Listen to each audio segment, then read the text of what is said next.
This is a story about my racist white neighbor.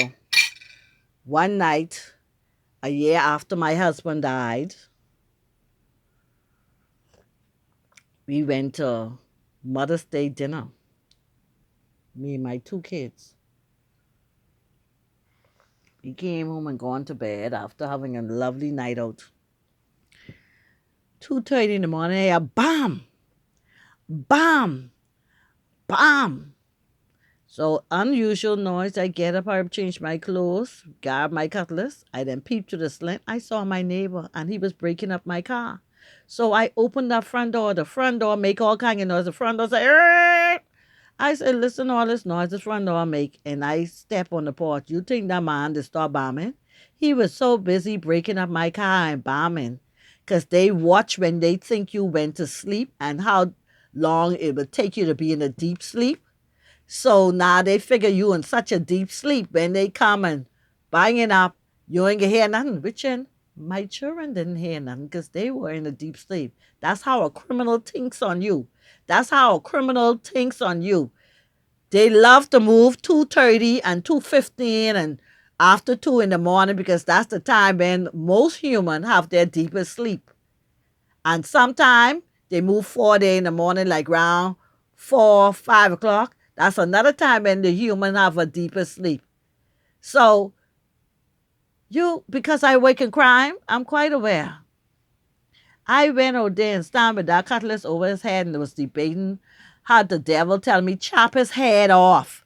Had the angel tell me, no, you grow up in church. Who can take care of your children? You have to think for the end result. You know better. So I poke him with the cutlass and tell him, who tell you to be breaking up my car? Who demon send you? When he turned around, his eye was so big, he hauled tail. You know, other people would deal with him, right? Because you meeting them red-handed, destroying what you work hard for. A car, a house, a land, a boat, they the biggest ticket item. Any ordinary salaried. You hear what I say? Salary worker could own. Very seldom you find a salaried worker in the Bahamas or the Caribbean on a plane or a train. So you calling the teens what ordinary salaried worker would own. They'll own maybe a little boat or a little car or a property or a house. They big ticket items.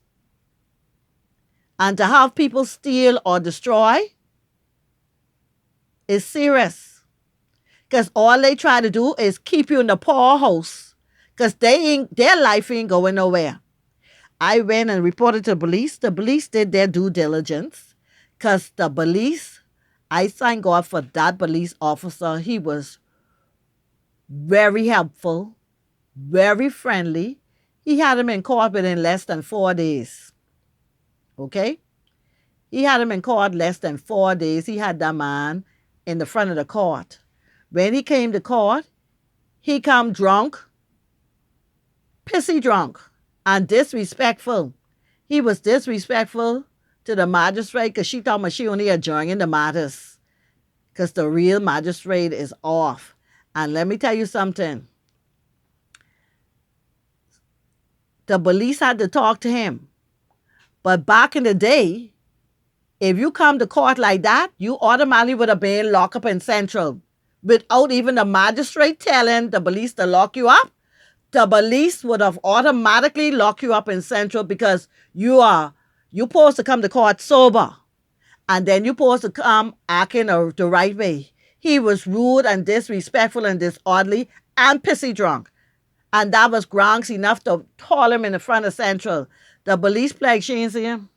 And what he doing? She only speak to him, you need to behave. You need to behave. I look at her, I said, what is this? And guess what, ladies and gentlemen? And I wait to the court. So y'all thought it's only y'all, eh? Now y'all know. Now y'all know. Okay? I had to come back again. I came back again. And he came back again. And because Somebody told him they should have locked him up, not me. Somebody else told him who was out there, who saw how nasty he was, told him the last time, say they should have locked you up. He come to court a little sober this time because he's scared to get locked up. But he still was rude. They adjourned the matter again. Then when I had to come to court again, the matter was adjourned again. Adjourn. Hello. Then when I come to court again, he ain't show up because I guess he tired of the adjournment too. And he's the defendant. I'm the one complaining who he did the wrong to. And he's the defendant. He was tired. He ain't come to court. So a warrant of arrest was put out. Well, I know that story, so I even bother. I even try to bother no more. Okay? I ain't try to bother. And see, when people know they could get by, they always can come keep fooling with you. And that's how I believe a lot of people is getting trouble. Because this man keep coming back cursing at me. Oh, y'all nigger, this and that. Oh, y'all this and that. Oh, and he did throw in my face. Yeah. Oh, you thought because you wait till the court is going to do something. Say, they only adjourned the matter. This the dude telling me this.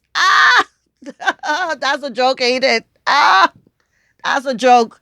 Me, when I started to the court with 5 court, I helped open all them court. When I say help, one used to help me. I used to tote those boxes in my car, my little old white Sunny, and carry them to the other court, set up the other court. When they bring the staff, train the staff, me. Anyone who say they do it is a liar because no one even never helped me. When they asked the people to help open up the court, they resign. Not one. Couple of them resigned because they ain't doing it. Okay? When they asked the other set, they was missing in action.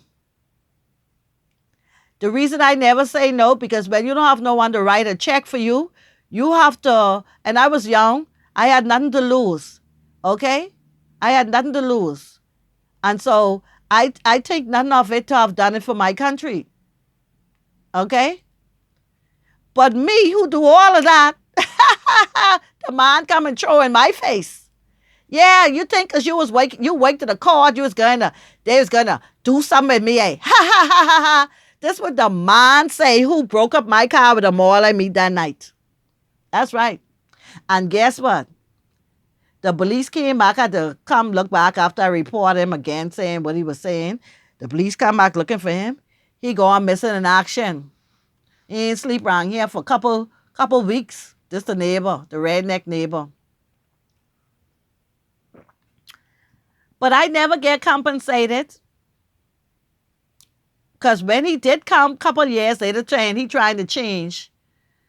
To say he coming to pay me for the wrong he did. The only reason he came that he realized the boss that he had knew me personally. And before he know I tell the boss what he did and the boss fired him and he needed a job, he come trying to say he coming to pay me. I tell him I don't want it. See, if I'd have gone through the court like how I went through the court to get my justice and he had to pay through the court, I would have taken it from that angle. But don't come to my house. And so what I did is I tell this couple security would us be around here.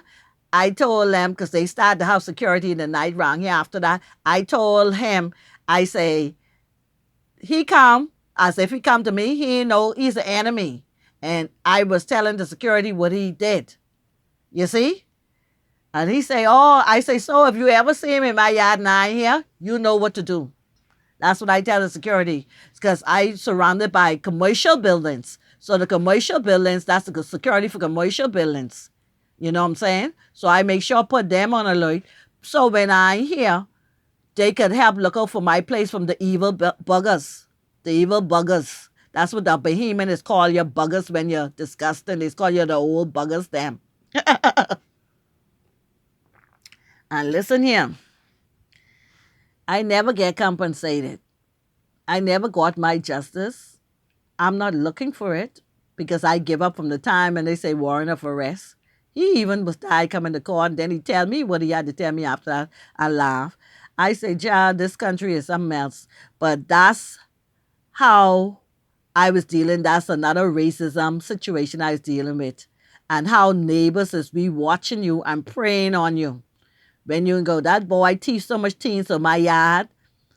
I had a water pump. They thief that I had to put the old water pump back. I was toting water from the pump. That's why you can't knock people because you see them toting water from the pump. You don't know what their story is. You hear me? You don't know what their story is. Because of people will cause you have nothing. You can believe me. They will cause you have nothing. And this was one incident again with one of my racist neighbor.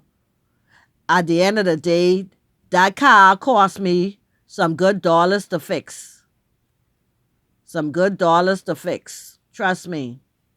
And after a while, I ride it and had it for a couple more years. And I literally turn around and give it to somebody who messed me over too. But because the person was so desperate and he's a black person, he carried my car and fixed it and had my car all through the hurricane, had me stranded in. I had no vehicle in case something happened and I hear where the waterfront is. Evil. And because I wasn't going to fix this car no more, because he did that with my other car and I had this car, so I wasn't going to fix this particular other car no more. I said, let me give it to this person since he's a mechanic and let him go fix it up so he can maybe sell it and make a couple of dollars. That's my heart. That's what kind of heart I get. Even though that same mechanic had my car, fixed my car within a week and had my car for a whole 3 weeks during the hurricane. That's right. Leave me stranded, had my car riding all about. Somebody who see him come to me say, why you don't have your car? I said, the mechanic, but he all about riding in it. I don't know where he was living because he picked my car up from my house. And that's how he used to do and carry it and fix it and bring it back. I say, see, and that's the same one I give the car to. So there is a God. There is a God. You know what I'm saying? I don't worry about it. People like me will always be blessed. People like me will always do things from my heart. I don't do things just for show. But I do this story because I wanted people to know. I wanted my future great-grandchildren, if I'm not around, to know from my lips what I had to deal with to this racist corner. Because see, with racist redneck, you know what they do? They just wipe their mouth and pretend they ain't do nothing. They pretend they're the greatest pretender you could want in life. And every time they come at you, it's to always cost you money. Everything they do to you is to break you down financially. But that's why they ain't got nothing. They heart ain't right. And you know something? They just get a couple of black people on board with them too, who come to do the same thing because they hate to see you got something and they ain't got nothing. That's how they operate. You see? So don't mind about brother. Maybe I ain't your brother or your sister. Come correct. We'll see about that. That's how I go. Because I done been there, done that, and know that. They be just as bad going along with these people because they hate to see you got a little something. That's how life is, I guess. It made of these type people, That's how it go.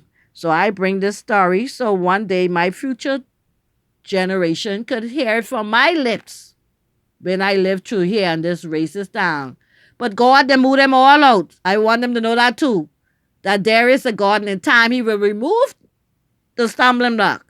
Like he say, he will remove them. You see? Anyhow, I'm over and out.